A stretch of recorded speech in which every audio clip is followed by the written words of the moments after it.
آج ہم دو امپورٹنٹ چیزیں ڈسکس کریں گے. ایک تو ملک کے اندر جو صورتحال ہے، عمران خان کا سو ایشو چل رہا ہے. تازہ ترین اطلاعات کے مطابق جو ارجنٹ ریکویسٹ تھی کنٹیمپٹ کی، وہ بھی اب 16 ستمبر کو ہی تاریخ طے کر دی گئی ہے. سپریم کورٹ نے فکس کر دی ہے. آپ کو پتہ ہے جو پہلے پٹیشن آئی تھی جس میں انہوں نے ریکویسٹ کی تھی کہ ان کو شفا بھیجا جائے اور فیملی سے ملاقاتیں ہوں، تمام چیزیں، تو اس پہ انٹرم آرڈر آیا تھا سپریم کورٹ کا. پھر ساری چیز وہ بھی آپ کے سامنے کیا ہوا، نہ ہسپتال لے جایا گیا، پمز لے جایا گیا، فیصل سلطان ڈاکٹر کو ملنے نہیں دیا گیا. بہرحال فیملی کی ملاقات ہو گئی. اس پہ کنٹیمپٹ اپلیکیشن فائل کی عظمیٰ خان جو ان کی مشیرہ ہیں ان کی طرف سے. پھر آج پتہ لگا کہ وہ ڈیٹ فکس ہو گئی ہے، ارجنٹ ریکویسٹ ڈینائی ہو گئی ہے، وہ اب چلی گئی ہے 16 ستمبر کو مین پٹیشن کے ساتھ. اب کلیئرلی لگتا یہ ہے کہ جو گورنمنٹ کی بھی ریویو پٹیشن ہے وہ بھی اسی دن ہوگی. یہ ڈیلے، اس کا کیا میسیجنگ ہے، اس میں کیا اس کا امپیکٹ ہوگا؟ دوسری طرف ہم نے دیکھا ہے کہ بڑی تیزی سے جو ایک اپوزیشن نئی اپوزیشن گرینڈ الائنس بنا ہے، اس میں بھی آج کافی ڈیولپمنٹس ہوئی ہیں. اس کا کیا اثر ہوگا؟ اچانک اتنی تیزی کیوں آئی ہوئی پولیٹیکل محاذ پہ؟ اس پہ بات کریں گے. لیکن اس سے پہلے ایک بہت ہی امپورٹنٹ چیز ہے، وہ تھی جو کل field marshal general Asim Munir کا دورہ تھا، ایک دن کا دورہ ایران کا. اس کے بعد بڑی اسپیکولیشن ہوئی. جب یہ دورہ ہوا تو پہلے اس کے بارے میں انٹرنیشنل میڈیا میں، خاص طور پہ جو اسپانسرڈ میڈیا کی طرف سے باتیں چلائی جاتی ہیں، کچھ اس قسم کی باتیں چلنی شروع ہو گئی کہ نہیں یہ 2 دن کا دورہ تھا، ایک دن میں ختم ہو گیا، شاید چیزیں ٹھیک نہیں بیٹھی. بٹ کنفرم یہی ہوتا ہے کہ پلانڈ ہی ایک دن کا دورہ تھا. پھر کچھ اس قسم کی خبریں شروع ہو گئیں کہ جی ایک اور ناکامی ہوگی کہ پاکستان نے ایران کو آفر کر دیا کہ آپ جو مکہ معاہدہ ہے اس میں شامل ہو جائیں. میری آج بڑے ہی ریلیونٹ لوگوں سے بھی بات ہوئی اور انہوں نے سب نے، both civilian and non civilian, انہوں نے ایک ہی بات وہاں سے سامنے آئی کہ ابھی بڑی پری میچور چیز ہے، اب یہ وقت ہی نہیں ہے ابھی اس پہ بات کرنے کا، ابھی تو جنگ کی بات ہے. لیکن یہ دورہ اتنا امپورٹنٹ ہے کیوں؟ یہ اس لیے امپورٹنٹ ہے کہ آپ نے دیکھا ہے پچھلے کافی دنوں سے ایک جمود آ گیا ہوا تھا. ڈونلڈ ٹرمپ نے حملہ بھی کر کے دیکھ لیا، تباہی کر کے بھی دیکھ لی، پھر بلاکیٹ کر کے بھی دیکھ لیا. اس کے بعد ہم نے دیکھا کہ جو ایران کا سٹانس تھا وہ بھی پہلے سے سخت ہو گیا، پھر ہوتی انوالو ہو گئے، پھر باب المندب میں پرابلم شروع ہو گئیں، پھر ہم نے دیکھا کہ پوری دنیا اب اس میں انوالو ہو گئی. مگر سب سے بڑی پرابلم تھی کہ سٹیلمیٹ ہو گیا، تیل کی سپلائیں رک گئیں، کموڈٹیز کی جو شپمنٹس تھی آگے پیچھے رک گئیں. اور اب نظر آ رہا تھا کہ جو ایک وار جو ان کا خیال تھا ڈونلڈ ٹرمپ کا میں 4 ہفتوں میں ختم کر دوں گا، وہ ایک فار ایور وار میں تبدیل ہوتی جا رہی تھی اور پوری دنیا کی اکانومی کو اس پر امپیکٹ پڑ رہا تھا. اب اطلاعات یہ آئی ہیں کہ وائٹ ہاؤس نے کانٹیکٹ کیا پاکستان کو or more precisely field marshal کے آفس کو، اور ان سے یہ درخواست کی کہ اس معاملے میں اب دوبارہ پاکستان ایکٹیویٹ کرے معاملات کو. یہ معاملات ایک دن میں نہیں ہوتے، اس لیے ظاہر ہے. اور جب آپ ایسی بات کرنے جاتے ہیں تو کچھ چیزیں آپ کی پری ایگریڈ ہوتی ہیں، اس کے بعد ہی آپ اس کو آگے چلاتے ہیں. بہرحال یہ دورہ ہوتا ہے، جاتے ہیں فیلڈ مارشل وہاں. Anybody who somebody in the top power echelons, وہ سب سے ملتے ہیں. وہ محسن رضائی صاحب سے ملتے ہیں، وہ غالب باب صاحب سے ملتے ہیں، وہ عراقچی سے ملتے ہیں، وہ جو باقی ان کے انٹیریئر منسٹر ہیں ان سے ملتے ہیں، پریزیڈنٹ صاحب سے ملتے ہیں. پھر بھی اسپیکولیشن چلتی رہتی ہے. پھر آج جو ڈپٹی ہیڈ ہیں پریزیڈنٹ آفس کے، ایرانین پریزیڈنٹ کے، وہ انہوں نے ایک ٹویٹ بھی کیا اور وہ کہتے ہیں کہ برعکس اس کے کہ جو کہ میڈیا کے اندر کچھ اسپیکولیشنز وغیرہ ہو رہی ہیں اس دورے کے بارے میں، یہ بڑا ہی فروٹفل اور بڑا ہی یہ ایک پروڈکٹیو دورہ تھا اور جس کے اندر بہت زیادہ ہم نے ڈپلومیٹک اچیومنٹس کی. اور یہ ہے جملہ جس پہ اصل غور کرنے کی ضرورت ہے، the results of which will soon become apparent، کہ یہ نتائج کچھ ہی دنوں میں آپ کے سامنے آئیں گے. جو اطلاعات آ رہی ہیں وہ یہ تھی کہ سب سے بڑا مسٹرسٹ کا ہے.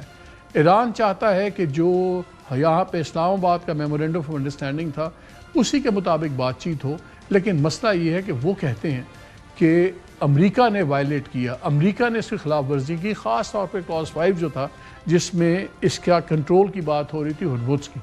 امریکن بھی اب چاہتے ہیں کہ اس پہ بات ہو، بٹ وہ ایک دوسرے پہ ایکیوز کرتے ہیں. جو بات وہاں سے یہ بھی پتہ چل رہی ہے کہ ایران نے یہ بھی کہا ہے کہ ہمیں کون گارنٹی کرے گا کہ یہ اس معاملے کو امریکہ دوبارہ جنگ میں نہیں جائے گا. کیونکہ جب یہ ساری بات چیت چل رہی تھی تو جو ٹریجری سیکرٹری ہیں ان کے اسکاٹ بیسنٹ، انہوں نے ایک اناؤنسمنٹ کی کل. انہوں نے کہا جی ہم بھرپور ایک ایٹامک سینکشنز کی بہت ہارڈ رجیم لا رہے ہیں ایران کے خلاف، جس کو انہوں نے ڈی ڈے کہا. یہ جو برطانیہ میں یہ سیکنڈ ورلڈ وار کا فیمس ڈی ڈے کہا جاتا ہے، اس نے اس سے اس کا موازنہ کیا اور ڈی ڈے کیا. کوئی اس کو آپریشن اکنامک فیوری کہہ رہا ہے، اکنامک ایپک فیوری کہہ رہے ہیں، کوئی اس کو آپریشن اکنامک آؤٹ کاسٹ کہہ رہا ہے. یہ چیزیں ساری چل رہی تھیں اور اس کے مطابق امریکہ نے یہ اناؤنس کیا کہ وہ ایران کی ہر قسم کی اکنامک ایکٹیویٹی بند کر دیں گے، concern to the aviation, gold, oil, سب کچھ. اور یہ بھی کہا کہ جو ممالک بھی ان معاملات میں ڈیل کریں گے ایران کے ساتھ، ہم اس کا بھی تمام بالکل سسٹم بند کر دیں گے اور ان پہ بھی سینکشنز لگا دیں گے، اگرچہ اس کی اسپیسیفکس نہیں آئیں. ایز ایکسپیکٹڈ ایران کے اس اعلان کے اوپر چائنا اور رشیا دونوں نے اس کو ریجیکٹ کر دیا.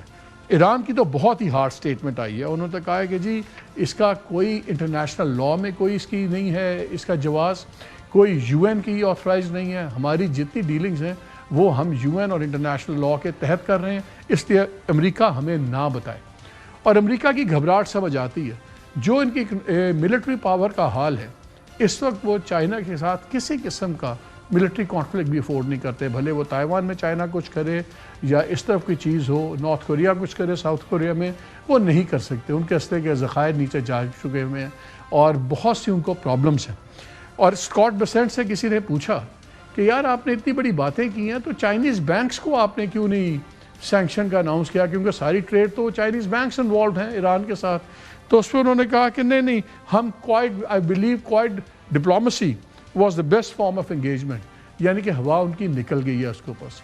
اور چائنا جو سب سے بڑا بائر ہے ایران کے تیل کا، ایران کا تقریباً 90% تیل چائنا خریدتا ہے، جو اس کی ٹوٹل پرچیزز کا کوئی 12-13% ہے.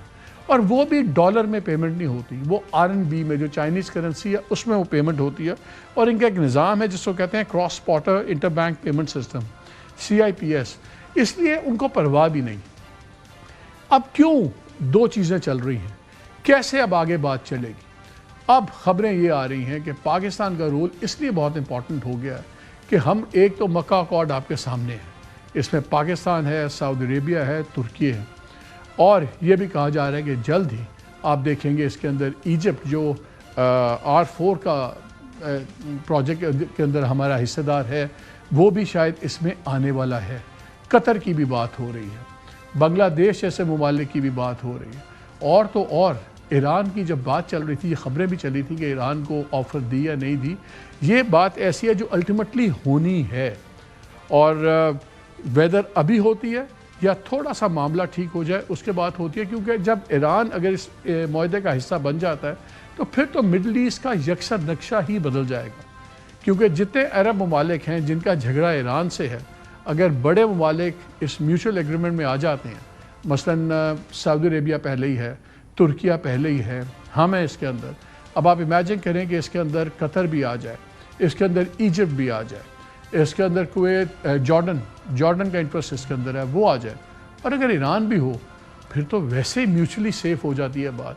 لیکن کیا یہ بات ہوا میں ہے؟ ہوا میں بالکل چل رہی ہے، بیہائنڈ دا سینس چل رہی ہے. اس دورے میں بھلے ڈسکس نہ ہوئی ہو، اور اس کا ذکر خواجہ آصف صاحب نے بھی ہمارے ایک انٹرویو میں ہمارے ساتھ کیا. سنیے ذرا، کیا پاسبلٹی ہے کہ ایران ایک دن اس ایگریمنٹ کا حصہ بن جائے، اور کیا ہم اس پہ کام کر رہے ہیں؟ میرا خیال ہے کہ جب بھی یہ معاملہ جو ہے آئے گا کہ مزید ممالک جو ہے وہ جوائن کرنا چاہتے ہیں، تو تینوں ملک جو ہیں، میرا پرسنل ویو ہے کہ اللہ کرے وہ دن آئے جب ساری مسلم امہ جو ہے ایک پلیٹ فارم پہ اکٹھی ہو. یہ ایک انیشیٹو ہے 3 ملکوں نے لیا ہے، اور باقی مسلمان بھی جو ہے اس میں شامل ہو. یہ میری خواہش ہے، ایک بصیرت ایک مسلمان کے، کہ ایران کنٹینیوسلی جو ہے نا وہ ان ٹچ ہے across the water, across the golf جو ملک ہیں، جس میں عمان بھی ہے، جس میں سعودی عربیہ بھی ہے، جس میں UAE بھی ہے. تو دیٹ مینس کہ ایران کو اس بات کا کنسرن ضرور ہے کہ یہ جو ہمارے جو اٹیکس ہیں امریکن بیسز کے اوپر، they should not be considered as attack on the countries where those bases are, So you see a possibility کہ near یا distant future میں ایران بھی پارٹ ہو سکتا ہے؟ میں سمجھتا ہوں کہ الٹیمیٹلی اس کا جو یوٹیلیٹی جو ہے اور اس میں جو اس کی جو لاجک جو ہے وہ ضرور سب پہ بیاں ہوگی کہ اس ارینجمنٹ کا پارٹ بننے میں ہماری نجات بھی ہے، ہماری دفاع بھی ہے.